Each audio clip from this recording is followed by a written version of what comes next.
ਅੰਬੇਡਕਰ ਨਵਨਿਯੁਕਤ ਦਲ ਵੱਲੋਂ 6 ਦਸੰਬਰ ਨੂੰ ਸੰਵਿਧਾਨ ਦੇ ਨਿਰਮਾਤਾ ਡਾਕਟਰ ਬੀ.ਆਰ. ਅੰਬੇਡਕਰ ਦੇ ਪ੍ਰੀ-ਨਿਰਵਾਣ ਦਿਵਸ ਦੇ ਸਬੰਧ ਵਿੱਚ ਸਰਪ੍ਰਸਤ ਰਾਜੀਵ ਕੁਮਾਰ ਲਵਲੀ ਦੀ ਪ੍ਰਧਾਨਗੀ ਹੇਠ ਬਹੁਜਨ ਚੇਤਨਾ ਮਾਰਚ ਕੱਢਿਆ ਗਿਆ, ਜਿਹੜਾ ਗਿੱਲ ਰੋਡ ਅਰੋੜਾ ਪੈਲੇਸ ਪਿੱਛੇ ਦਾਣਾ ਮੰਡੀ ਤੋਂ ਸ਼ੁਰੂ ਹੋ ਕੇ ਜਗਰਾਉਂ ਪੁਲ ਘੰਟਾ ਘਾਟ ਤੋਂ ਹੁੰਦਾ ਹੋਇਆ ਜਲੰਧਰ ਬਾਈਪਾਸ ਤੇ ਡਾਕਟਰ ਬੀ.ਆਰ. ਅੰਬੇਡਕਰ ਦੇ ਬੁੱਤ ਕੋਲ ਸਮਾਪਤ ਹੋਇਆ, जिस दौरान बड़ी गिनती में लोगों ने शमूलियत दर्ज की थी। इस मौके राजीव कुमार लवली ने कहा कि डॉक्टर अंबेडकर ने समाज के दबे कुचले वर्ग को तरक्की के राह ते तोरिया। उन्होंने दस्सिया कि 6 दसंबर को डॉक्टर बी.आर. अंबेडकर के प्री-निर्वाण दिवस मौके एक विशेष प्रोग्राम करवाया जा रहा है। इस नाल ही अज बहुजन चेतना मार्च राही लोगों को डॉक्टर अंबेडकर दी सिक्ख्यावां तो जाणू करवाया गया।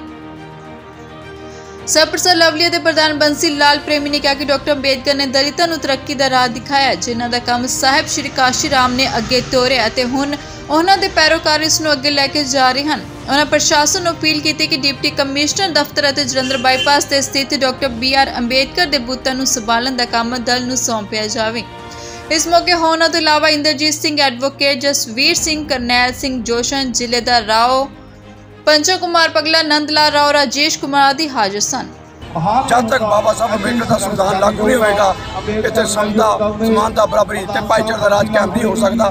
अज इस मौके पर सानू प्रण करना चाहिए कि असी बाबा साहब अंबेडकर के संविधान लागू कराने लई अपने उन्होंने समाज को मजबूत करके, जथे को मजबूत करके संविधान लागू कराइए। धन्यवाद। जय भीम, जय भारत। सबसे पहले तो मैं आज परम पूज्य बाबा साहब डॉक्टर भीमराव अंबेडकर जी के चरणों में नमन करता हूं, क्योंकि आज उनकी परिनिर्वाण दिवस है।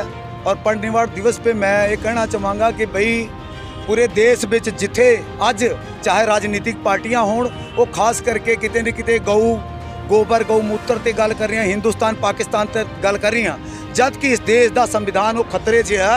जब देश का संविधान बाबा साहब डॉक्टर भीमराव अंबेडकर जी ने जदों इस कमेटी नूं सौंपिया सी तो एक गल कही सी कि जे ये संविधान चंगे लोगों के हथ च लग्या तो पूरे वर्ल्ड का सब तो बेहतर संविधान होगा, पर जे चंगे माड़े लोगों के हथ च लग्या तो किसी काम का नहीं होगा।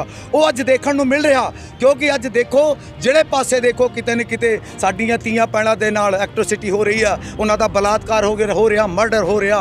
और किते न किते जाके देखो हर बंदा जिथे अज गऊ मूत्र गोबर ते गल करदा, हिंदुस्तान पाकिस्तान ते गल करदा, बेरोजगारी ते क्यों नहीं करदा। अज साडे देश का नौजवान पढ़ लिख के रोड ते घुम रहा, अज साडियां भैणां जिहड़ियां ने धीआं भैणां उन्हां दा बलात्कार हो रहा। मन तुसीं देखो जिथे पार्लीमेंट, जिथे संविधान जिथों चलदा देश का जिहड़ा दिल आ, उत्थों बाबा साहब का जिहड़ा संविधान आ पार्लीमेंट स्ट्रीट दे विच अग लाई जाती है, उत्थे साड़िया जाता।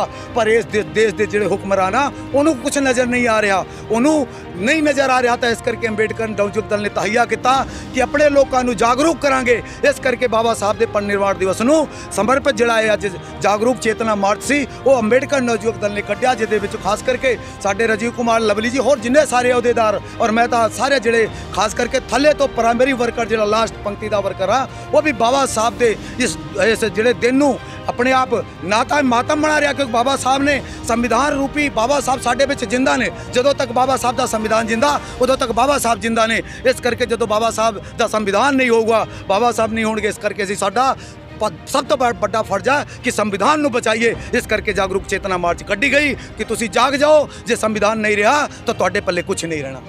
अज अंबेडकर नवयुक्त दल पंजाब वालों सनती शहर लुधियाना बाबा साहब डॉक्टर अंबेडकर जी का प्री-निर्वाण दिवस के संबंध एक बहुजन चेतना मार्च जिहड़ा वो कढ़िया गया।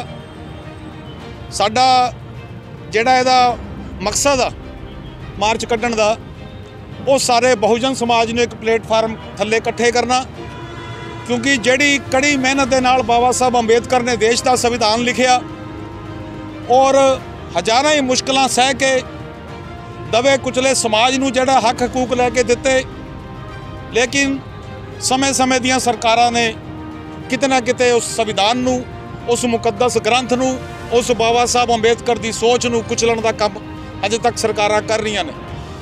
असीं अंबेडकर नवयुक्त दल दे संगठन वालों एक संदेश देना चाहुंदे आ, चाहे वो केंद्र की सरकार आ चाहे राज की सरकार आ, जिथे किते समाज ने एट्रोसिटी धक्काशाही हो रहा, जिथे किते साडियां बेटियां बहुआं दे नाल बेपती हो रही है, उन्होंने रोकण दा जिहड़ा कानूनी जिहड़ा काम आ वो सरकारां दा वा।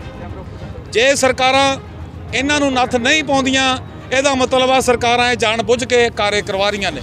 ਸੋ ਅੱਜ ਸਾਡੇ ਲਈ ਜਿੱਥੇ ਇੱਕ ਮੈਂ ਕਹਿੰਦਾ ਵੀ ਸੋਗ ਦਾ ਦਿਨ ਆ, ਕਿਉਂਕਿ 6 ਦਸੰਬਰ 1956 ਨੂੰ ਬਾਬਾ ਸਾਹਿਬ ਅੰਬੇਦਕਰ ਇਸ ਫਾਨੀ ਸੰਸਾਰ ਨੂੰ ਅਲਵਿਦਾ ਕਹਿ ਕੇ ਚਾਹੇ ਚਲੇ ਗਏ, ਲੇਕਿਨ ਇੱਕ ਗੱਲ ਕਹਿ ਕੇ ਗਏ ਸੀ ਵੀ ਮੈਂ ਉਨੀ ਦੇਰ ਤੱਕ ਨਹੀਂ ਮਰਦਾ ਜਿੰਨੀ ਦੇਰ ਤੱਕ ਸੰਵਿਧਾਨ ਜਿੰਦਾ ਵਾ। ਇਸ ਕਰਕੇ ਦੇਸ਼ ਦਾ ਆਇਨ, ਦੇਸ਼ ਦਾ ਸੰਵਿਧਾਨ ਬਚਾਉਣਾ ਸਾਡੇ ਸਾਰਿਆਂ ਦਾ ਫਰਜ਼ ਆ, ਤਾਂ ਜੋ ਬਾਬਾ ਸਾਹਿਬ ਅੰਬੇਦਕਰ ਨੂੰ ਜਿੰਦਾ ਰੱਖਿਆ ਜਾ ਸਕੇ।